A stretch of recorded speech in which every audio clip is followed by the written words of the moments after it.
નમસ્કાર મિત્રો, ઘણા લોકો ડરે છે કે કળિયુગનો અંત એટલે વિનાશ, પરંતુ સાચો અર્થ એ નથી.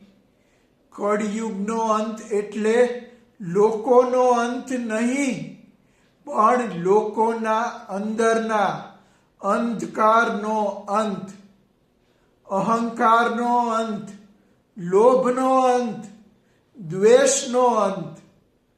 જ્યારે મનુષ્યની આત્મ જાગૃતિ જાગે છે, ત્યારે અંદરનો કળિયુગ સમાપ્ત થાય છે. આ કોઈ ભયાનક ઘટના નહીં, પણ એક આંતરિક શુદ્ધિકરણની પ્રક્રિયા છે. જેમ રાત પૂરી થાય છે અને સવાર થાય છે, તેમ કળિયુગ પછી સત્યયુગ આવવાનો જ છે. સત્યયુગ વિશે વધારે જાણવા માટે મારી ચેનલને સબસ્ક્રાઇબ કરો. ધન્યવાદ.